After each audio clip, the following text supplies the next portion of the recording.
എൻ്റെ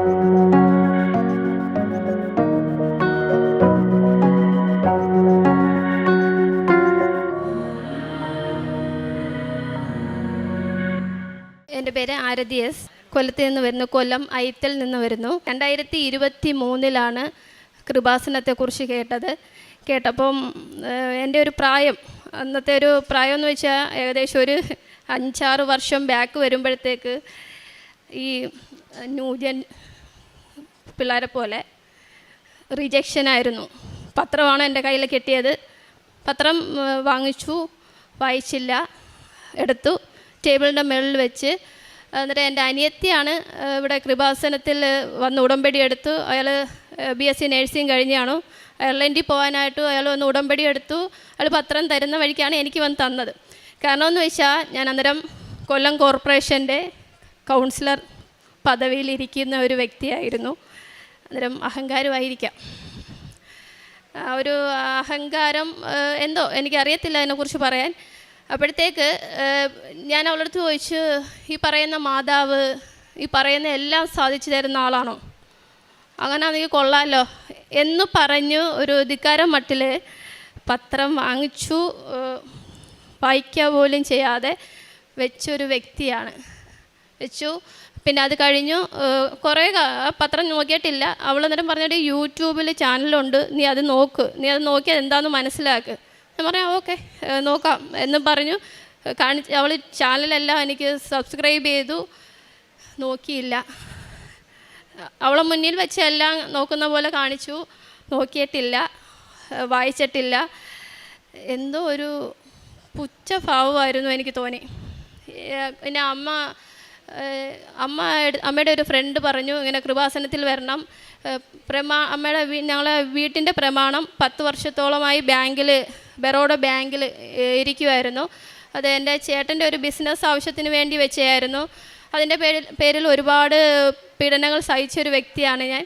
അപ്പോഴത്തേക്ക് അത് എടുത്തു കൊടുക്കേണ്ടി വന്നപ്പോഴത്തേക്ക് അമ്മയുടെ ഫ്രണ്ട് പറഞ്ഞു, പിന്നെ എന്തുകൊണ്ടോ അതൊക്കെ പറ്റുന്നില്ല, സാമ്പത്തികമായ ബുദ്ധിമുട്ട് അതൊക്കെ കൊണ്ടായിരിക്കും പറ്റാത്തത്. അങ്ങനെ ഞങ്ങൾ പിന്നെ എല്ലാവരും ഫാമിലിയായിട്ട് ഇവിടെ വന്നപ്പോൾ എനിക്ക് ഇതൊക്കെ കണ്ടപ്പം എനിക്ക് ഭയങ്കര ആശ്ചര്യമായി. ഇത് ഞാൻ കണ്ടിട്ടില്ല സത്യത്തിൽ. ഇവിടെ വന്നു ഇത്രയും കണ്ടു. അന്ന് ഇവിടെ ഒരു ഞായറാഴ്ച ദിവസമാണ്. ഇവിടെ അച്ഛൻ്റെ എന്തോ ഒരു പ്രാർത്ഥനയൊക്കെ നടക്കുന്ന ഒരു സമയത്താണ് ഞങ്ങൾ വന്നു. അമ്മ ഉടമ്പടി എടുത്തു. അമ്മയുടെ കൂടെ ഞാനാണ് കയറിയപ്പം പിന്നെ ഈ ഉടമ്പടിയുടെ നിയോഗ പേപ്പർ തന്നു. അതിലെഴുതാൻ പറഞ്ഞപ്പോൾ 6 നിയോഗം വെക്കണം. അന്നേരം അമ്മ എൻ്റെ അടുത്ത് പറഞ്ഞു, നിനക്ക് വീടില്ലല്ലോ, നീ നിൻ്റെ ആവശ്യവും കൂടെ വെക്ക്. അന്നേരം എൻ്റെ മനസ്സിൽ വേണ്ട, വീട്ടിലെ കാര്യങ്ങൾ മതി. അങ്ങനെ വീട്ടിലെ അമ്മ പറഞ്ഞതും അമ്മയുടെയും അച്ഛൻ്റെ അസുഖവും പിന്നെ ഈ പ്രമാണത്തിൻ്റെ കാര്യം ആദ്യത്തെ ഉടമ്പടിയായിട്ട് വെച്ചു. അന്നേരം ഞാൻ എൻ്റെ മനസ്സിൽ ഒന്നും വെച്ചില്ല. അന്നേരം ഞാനിവിടെ വന്നു മാതാവിനെ കണ്ടപ്പം ഞാൻ പറഞ്ഞതേ, മാതാവ് ഞാനേ നിയോഗമൊന്നും വെച്ചില്ല. വെക്കാത്തതിന് കാരണം എനിക്ക് എൻ്റെ വീട്ടിൻ്റെ ആ പ്രമാണം എടുത്തു കൊടുത്തിട്ട് എനിക്ക് സ്വന്തമായിട്ടൊരു വീട് മതി, അല്ലാതെ എനിക്ക് വേണ്ട. അങ്ങനെ പറഞ്ഞു. പോയി 2 മാസം കഴിഞ്ഞപ്പോഴത്തേക്ക് എൻ്റെ വീടിൻ്റെ പ്രമാണം എടുത്തു. ഉടമ്പടി എടുത്ത് 2 മാസം കഴിഞ്ഞപ്പം 13 ലക്ഷം രൂപ അടച്ചു ആ പ്രമാണം എടുത്ത് കഴിഞ്ഞ് അത്ഭുതമെന്ന് പറയാം. എടുത്തു കഴിഞ്ഞു. അത് കഴിഞ്ഞു അമ്മയുടെ നിയോഗം പൂർത്തിയായി. അന്നേരമല്ല എനിക്കിത് അത്ഭുതമാണ്. എങ്ങനെ നടന്നു, ഇതെങ്ങനെ സാധിച്ചു, ഈ 13 ലക്ഷമൊക്കെ എങ്ങനെ എടുക്കാൻ പറ്റി? അത് കഴിഞ്ഞ് അതിൽ വലിയ അത്ഭുതം എന്ന് വെച്ചാൽ ഞാനിങ്ങനെ അച്ഛൻ്റെ കുടുംബ വസ്തുവാണ്, അത് ഒരു മുസ്ലിംസ് വാങ്ങിച്ചു. അങ്ങനെ ഞാൻ അവിടെ ചെന്നപ്പം എൻ്റെ അടുത്ത് ഒരാൾ എൻ്റെ ബന്ധു തന്നെ പറഞ്ഞു, ഇങ്ങനെ അത് കൊടുക്കാട്ടിരിക്കുക. ഞാൻ പറഞ്ഞു എൻ്റെ കയ്യിൽ പൈസയൊന്നുമില്ല, ഉള്ള സ്വർണ്ണമെല്ലാം വിറ്റാപ്പോൾ ഇപ്പം പ്രമാണം ഒഴിഞ്ഞത് നടക്കത്തില്ല, എനിക്ക് വേണ്ട എന്നും പറഞ്ഞ് ഞാൻ പോയി. എൻ്റെ ഒരു ബന്ധു പോലും അല്ലാത്ത ഒരു മനുഷ്യൻ വഴി ആ വസ്തു എൻ്റെ പേരിൽ, ആ വീട് ഈ 2 മാസം കഴിഞ്ഞപ്പോഴത്തേക്ക് ഞാൻ വന്ന് ഈ ദൈവം, എൻ്റെ മാതാവ്, ഞാനിപ്പോൾ എന്ത് പറഞ്ഞാലും എൻ്റെ മാതാവ് എന്താ പറയുന്നത്, ഈ ധിക്കരിച്ച് എന്നെ കൊണ്ട് ഈ മാതാവ് പൊളിയാന്നൊക്കെ പറയുന്നത് ഭയങ്കര ഒരു അഭിമാനമാണ് കേട്ടോ. കാരണം എനിക്ക് എൻ്റെ പേരിൽ വീടായപ്പം എൻ്റെ ഹസ്ബൻഡ് ചോദിച്ചു, വീടായില്ലയോ, പേരെന്തോ ഇടും? ഞാൻ പറഞ്ഞു എൻ്റെ മാതാവ് തന്നേലേ കൃപാസനം, അതും മതി പേര്. എൻ്റെ വീടിൻ്റെ പേര് കൃപാസനം എന്നാണ്. പിന്നെ അന്നേരം എല്ലാം ഞാൻ ഈ കോർപ്പറേഷൻ്റെ കൗൺസിലറാണ്. അപ്പോഴേ എൻ്റെ ഈ കഴുത്തിൽ ഈ ലോക്കറ്റുണ്ട്. അന്നേരം ഒരു രാഷ്ട്രീയ പാർട്ടിയുടെ പ്രതിനിധിയായിട്ട് കൊല്ലം കോർപ്പറേഷനിൽ ചെല്ലുമ്പം കഴുത്തിൽ ലോക്കറ്റ്, ഇതെന്തുവാ? പിന്നെ അത്രയ്ക്ക് നല്ലൊരു രാഷ്ട്രീയമാണ്. അന്നേരം ചോദ്യം വരും. അപ്പോഴത്തേക്ക് ഞാൻ പറഞ്ഞത് കൃപാസനത്തിലാണ്. ആ കൃപാസനത്തിൽ ഞാൻ പോകുന്നുണ്ട്. ഞാൻ ഉടമ്പടി എടുത്തു. ഞാൻ 28/6/2024 വന്ന് ഉടമ്പടി എടുത്തു. ഉടമ്പടി എടുക്കുന്നതിന് മുന്നെയാണ് മാതാവ് എനിക്ക് വീടൊക്കെ തന്നത് കേട്ടോ. ഞാൻ ഉടമ്പടി എടുത്തപ്പം ഉടമ്പടി എടുത്ത് ഞാൻ പ്രാർത്ഥന കറക്റ്റാട്ടോ, കറക്റ്റ് അമ്മ എടുത്ത ഉടമ്പടിയാണ്. അമ്മ ഉടമ്പടി എടുത്തെങ്കിലും ഞാൻ കറക്റ്റ് 5:30 പ്രാർത്ഥിക്കും. ഈ ഉടമ്പടി നിയോഗങ്ങളെല്ലാം കറക്റ്റായിട്ട് ഞാൻ പാലിക്കും. ഞാൻ എല്ലാ ദിവസവും ജപമാല ചൊല്ലും, ബൈബിൾ വായിക്കും, കുടുംബ പ്രാർത്ഥന എല്ലാം എനിക്ക് കറക്റ്റാണ്. അതുപോലെ തന്നെ പിന്നെ ചൊവ്വാഴ്ചത്തെ ഉടമ്പടി ദാനം അതിലെല്ലാം പങ്കെടുക്കുന്നുണ്ട്. ഒന്നുപോലും ഞാൻ തെറ്റിക്കത്തില്ല. എനിക്ക് എൻ്റെ ഒരു ക്യാരക്ടർ എന്ന് വെച്ച് കഴിഞ്ഞാൽ എന്തെങ്കിലും ചെയ്താൽ അതെല്ലാം പക്കയായിട്ട് ചെയ്യണം, അങ്ങനെയുള്ളൊരു വ്യക്തിയാണ്. അത് എല്ലാം കറക്റ്റായിട്ട് ചെയ്തു. പക്ഷേ ഞാൻ ഉടമ്പടി എടുക്കുമ്പോഴുള്ള വിഷയം എന്ന് വെച്ചാൽ ഞാൻ ഉടമ്പടി നിയോഗത്തിൽ എൻ്റെ ഒരു ആവശ്യവും വെക്കത്തില്ല. എനിക്ക് ആവശ്യമല്ല. എനിക്ക് ഒരു പ്രാവശ്യം അച്ഛൻ പറഞ്ഞത് എനിക്കൊരു ഓർമ്മയുണ്ട്. അച്ഛൻ പറഞ്ഞു, പിന്നെ നമ്മൾ ആവശ്യമല്ലല്ലോ, മറ്റുള്ളവർക്ക് വേണ്ടി നമ്മൾ പറയണ്ടേ. ഞാൻ മറ്റുള്ള ആവശ്യങ്ങൾ ആണ് ഒരുപാടും വെക്കുന്നതും ഞാൻ ഒരുപാട് പ്രാർത്ഥിക്കുന്നതും മറ്റുള്ളവർക്ക് വേണ്ടിയാണ്. പക്ഷേ അതുകൊണ്ട് എനിക്ക് കഴിഞ്ഞ ഓഗസ്റ്റിൽ ഒരു ആക്സിഡൻറ്റ് പറ്റിയെന്ന് വെച്ചാൽ ഞാനൊരു മഴ സമയത്ത് ഇങ്ങനെ കോർപ്പറേഷനിലോട്ട് പോവുകയാണ്. ക്രോസ് ചെയ്യുന്ന സമയത്ത് എവിടെ നിന്ന് വന്നെന്ന് എനിക്കറിയത്തില്ല, ഒരു കാറ് കൊണ്ടുവച്ച് എന്നെ ഇടിച്ചപ്പോൾ എൻ്റെ ഒരു ഓർമ്മയിൽ എന്നെ ഈ ആക്സിഡൻറ്റ് പറ്റിയതോ എൻ്റെ വണ്ടി ഇടിച്ചതോ ഒന്നും എനിക്ക് ഓർമ്മയില്ല. ഞാൻ പൊങ്ങിപ്പോയിട്ട് വന്നിരുന്നത് മാത്രമേ എനിക്ക് ഒരു ഓർമ്മയുള്ളൂ. അല്ലാതെ അതിൽ എല്ലാവരും ഓടി വരുന്നു, ഇത്രയും വലിയ സൗണ്ട് കേട്ടപ്പോൾ എന്തുവാന്നൊക്കെ വന്ന് നോക്കുന്നു. അന്നേരമല്ല എൻ്റെ വണ്ടിയിൽ കൃപാസനം പത്രം ഇരിക്കുക.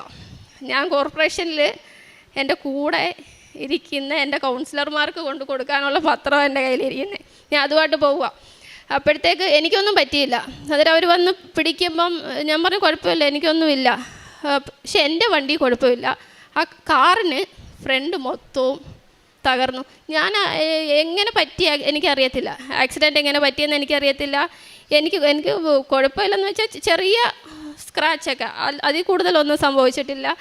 അതെനിക്ക് വലിയൊരു അത്ഭുതമായിട്ട് ഞാൻ കരുതുന്നു. പിന്നെ ഞാൻ എവിടെ പോയാലും എൻ്റെ ലോക്കറ്റ് എൻ്റെ കൈ കാണും. ഞാനിപ്പം ഇപ്പോഴത്തെ അതിൽ വലിയൊരു കാര്യം എന്ന് വെച്ചാൽ ഞാൻ ഉടമ്പടിയിൽ വെച്ച 2 നിയോഗങ്ങളുണ്ട്. ഒന്ന് എൻ്റെ അച്ഛൻ്റെ ഒരു സർജറിയായിട്ട് ബന്ധപ്പെട്ട് ഞാൻ നിയോഗം വെച്ചായിരുന്നു. അത് പിന്നെ അച്ഛൻ്റെ കാലിൽ സർജറി ചെയ്തപ്പോഴത്തേക്ക് ഇങ്ങനെ അച്ഛൻ ഡയബറ്റിക് പേഷ്യൻ്റാണ്, ഷുഗർ ബാധിച്ച് ഇങ്ങനെ മുകളിലോട്ട് ഇങ്ങനെ പഴുപ്പ് കയറിക്കൊണ്ടിരിക്കുമായിരുന്നു. അങ്ങനെ അത് ഉടമ്പടി വെച്ചു. അത് എനിക്ക് എൻ്റെ മാതാവ് സാധിച്ചു തന്നു. അതുപോലെ തന്നെ ഞാനുമായിട്ട് ബന്ധപ്പെട്ട ഒരാളല്ല, എനിക്കറിയാവുന്ന എൻ്റെ ഒരു സുഹൃത്താണ്. അദ്ദേഹം ഞാനിവിടെ ഉടമ്പടി പുതുക്കാൻ വന്ന സമയത്ത് ഇങ്ങനെ വിളിച്ചു പറയുന്നു, ഇങ്ങനെ റിയാസിന് സീരിയസ് ആണ്, വെൻറ്റിലേറ്ററിലാണ്, പിന്നെ ചാൻസ് കുറവാണെന്ന് പറഞ്ഞു. അന്നേരം ഞാൻ ഉടമ്പടി എടുക്കാൻ ഇവിടെ പുതുക്കാൻ നിൽക്കുക. അന്നേരം ഞാൻ വിചാരിച്ചു, അയ്യോ അങ്ങനാണോ, നല്ലൊരു വ്യക്തിയാണ്. അപ്പോഴത്തേക്ക് ഞാൻ ഉടമ്പടിയിൽ നിയോഗമായിട്ട് അത് വെച്ചു. അത് കഴിഞ്ഞ് ഞങ്ങൾ പിറ്റേന്ന് ഹോസ്പിറ്റലിൽ ചെന്നു.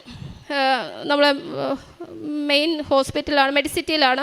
അവിടെ ചെന്നപ്പോഴത്തേക്ക് വെൻറ്റിലേറ്ററിലാണ്. പക്ഷേ ഞാൻ പറഞ്ഞു, ഒന്ന് കാണാൻ പറ്റുമോ?